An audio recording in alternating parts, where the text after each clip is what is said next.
Terima kasih masih di Rumah Pemilu bersama saya Mario Sarong. Ketua Umum Partai Solidaritas Indonesia Kaesang Pangarep berada di posisi teratas berdasarkan survei Litbang Kompas untuk Pilgub Jawa Tengah.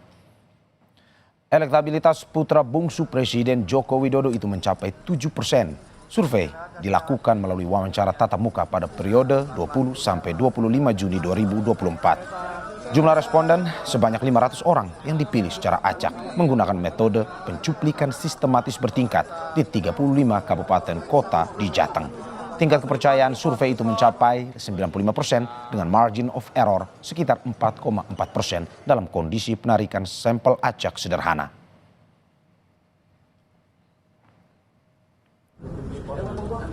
Ketum PSI Kaesang Pangarep menanggapi hasil survei Litbang Kompas yang menunjukkan elektabilitas dirinya yang rendah di Pilgub Jakarta, namun tinggi di Jawa Tengah.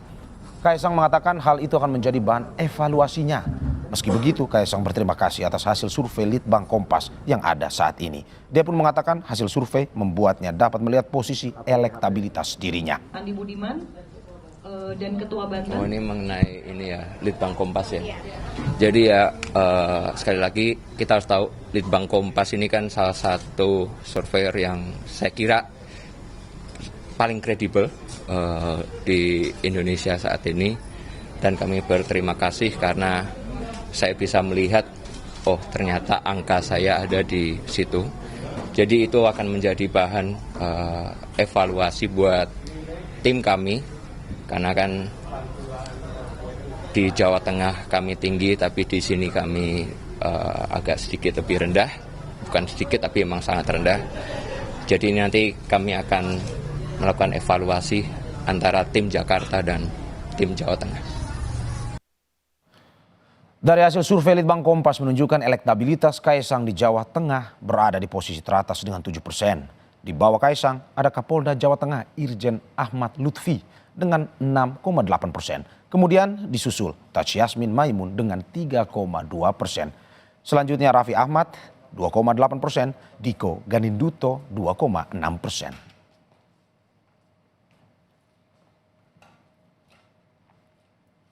Selanjutnya saudara, mantan Gubernur Jawa Tengah 2008 hingga 2013 Bibit Waluyo dengan 2,4%.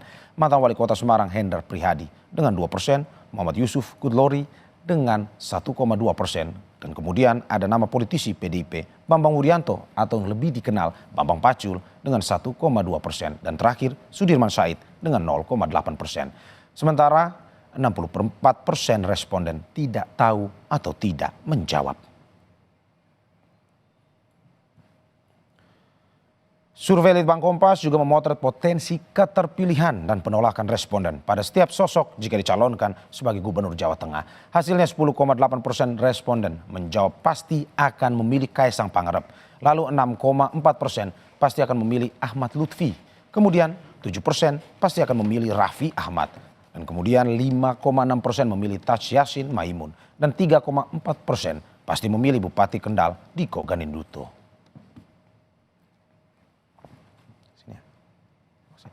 Oh sini ya. Oke.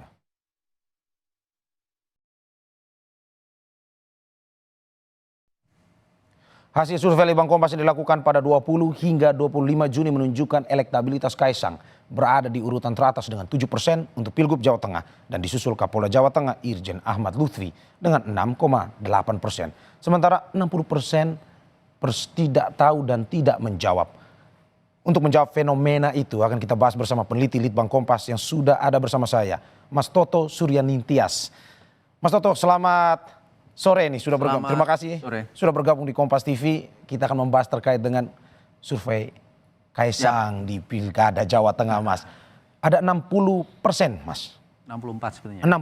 64% publik menjawab tidak tahu. Apa yang bisa dijelaskan dari fenomena ini, Mas? Ya, pertama-tama memang kita sebaiknya berangkat dari situ juga, meskipun tadi disampaikan Kaesang 7%, kemudian Ahmad Lutfi 6,8%, tetapi sebenarnya kalau dilihat secara keseluruhan, pertama-tama 64% itu belum menjawab. Jadi fenomena ini pertama, karena Jawa Tengah ini gubernurnya ganti. Kalau Jatim, Jabar, DKI itu kan gubernurnya masih bisa maju lagi, ini ganti. Sehingga mereka belum punya sosok.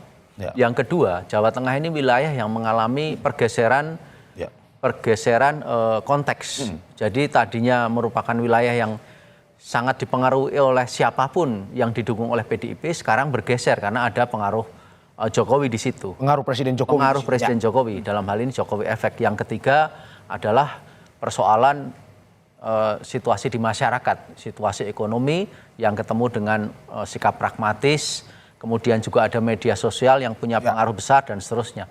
Itu akan memberi pergeseran yang besar sehingga sikap publik di Jawa Tengah saat ini bisa dimaklumi kalau masih wait and see. Mas Toto, Jokowi efek menarik untuk kita bahas. 10,8% potensi keterpilihan bakal cagup Jawa Tengah, Kaisang Pangarep, mengalahkan 6,4% Irjen Ahmad Lutfi. Jokowi efek kah sehingga menjadi 10,8% seperti ini atau bagaimana? Ya, ini bisa dibilang Jokowi efek secara langsung karena beliau kan putranya. Ya. Kemudian kalau Pak Ahmad Lutfi ini kan banyak disebut bahwa beliau kan Wakapolres pada waktu Pak Jokowi menjadi wali kota. Dan juga sinyalemen itu dikuatkan oleh situasi di lapangan. Tapi kalau kita mau lihat kenapa Kaisang tinggi, Kaisang ini sudah disebut-sebut bahkan sejak beberapa tahun yang lalu. Ketika bahkan sebelum Gibran maju menjadi wakil presiden, Kaisang itu sudah disebut untuk maju ke Solo atau bahkan maju ke Jawa Tengah. Itu kalau kita mau mengingat lagi, taruhlah 2-3 tahun yang lalu sudah disebut. Ya. Pak Ahmad Lutfi ini naik tinggi karena memang sekarang kalau kita ke lapangan, itu potret beliau dengan Taj Yassin itu ada di seluruh Jawa Tengah, Mas. Ya. Kaisang malah tidak.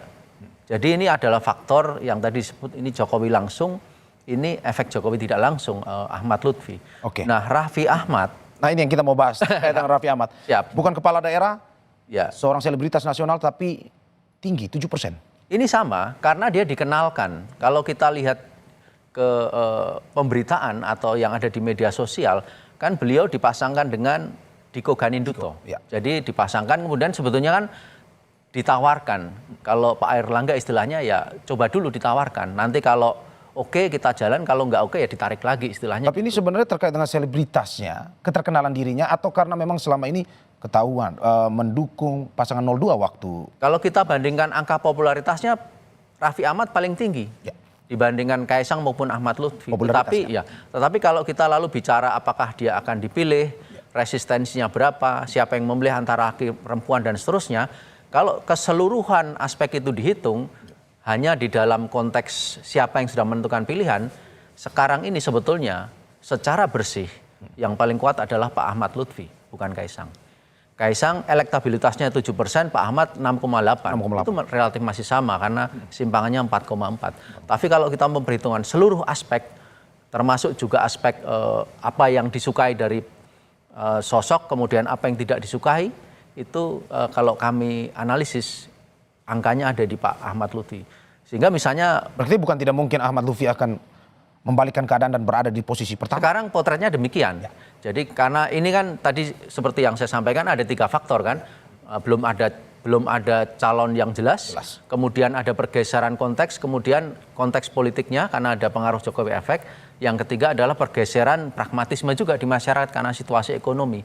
Jadi itu akan menggeser. Saya kasih contoh misalnya Raffi Ahmad. Raffi Ahmad paling populer, tetapi kenapa dia kalau kita analisis berdasarkan seluruh latar belakang dan minat memilih, kenapa dia relatif rendah? Karena publik tetap melihat dia bukan tempatnya di situ. Jadi dia sebagai pesohor, tetapi kalau dicari misalnya kelemahan apa yang Anda nilai dari seorang Raffi Ahmad adalah soal pengalaman gitu loh. Personalitasnya bagus, tetapi pengalamannya dianggap tidak sesuai untuk ada di tempat itu. Sama juga Kaisang, ada kekurangan di soal pengalaman gitu, tapi personalitasnya dianggap tinggi. Mas, Pak Ahmad Lutfi dua-duanya tinggi. Mas, pada akhirnya ini juga kemarin Presiden Jokowi memberikan pernyataan walaupun tidak secara langsung, restu kepada Kaisang. Jakarta boleh, Jawa Tengah juga boleh, baik-baik saja. Apakah nanti jika ada pernyataan langsung dukungan Presiden Jokowi meningkatkan elektabilitas Kaisang atau tidak sebenarnya? Dengan posisi sekarang ini siapapun yang didukung oleh Presiden Jokowi akan naik tinggi. Kalau kita ukur di responden, itu angkanya kira-kira 2/3, 60% lebih dukungan Jokowi, pendukung Jokowi sekarang ini dibanding 1/3 pendukung non Jokowi. Jadi kalau kita lihat responden 500 tadi, 2/3 itu adalah pendukung Jokowi. Ya. Jadi problemnya di situ. Jadi dari ukuran itu saja memang responden di survei ini memang sudah berat ke Jokowi. Tapi kita harus ingat bahwa mesin politik PDIP itu kuat di Jawa Tengah. Jadi ini kita baru ngomong soal kandidat. Grassroots berarti ya? Iya, kandidat ini kan tadi mewakili 30 sekian persen ya kan? Karena 64 belum ngomong nih. Belum ngomong, ya. Nah 64 ini jangan-jangan wilayahnya yang bisa dikerjain oleh mesin politik PDIP. Nah itu yang juga kita harus waspada. Jangan terjebak di soal angka yang sudah mendapat angka elektabilitas, karena ini baru cikal bakal. Tapi apakah mungkin dari 64 yang tidak menjawab itu selain PDIP ada juga mungkin kemarin mereka yang bekerja untuk Prabowo Gibran, kemenangan Prabowo Gibran di Jawa Tengah? Ya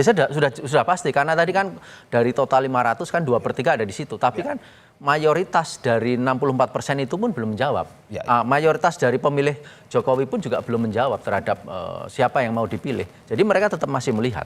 Oke, Mas Toto, terima kasih atas apa yang disampaikan dan kita harap memang pilkada Jawa Tengah ini menjadi sebuah miniatur bagi kita melihat ini keseruannya, apalagi dengan survei Litbang Kompas yang baru saja memunculkan tingkat elektabilitas yang saling bersaing antara kandidat pasangan calon, dan kita akan tunggu terus survei dan juga perkembangan dinamika politik di lapangan terutama di pilkada Jawa Tengah. Terima kasih. Sama-sama Mas Mario. Ya.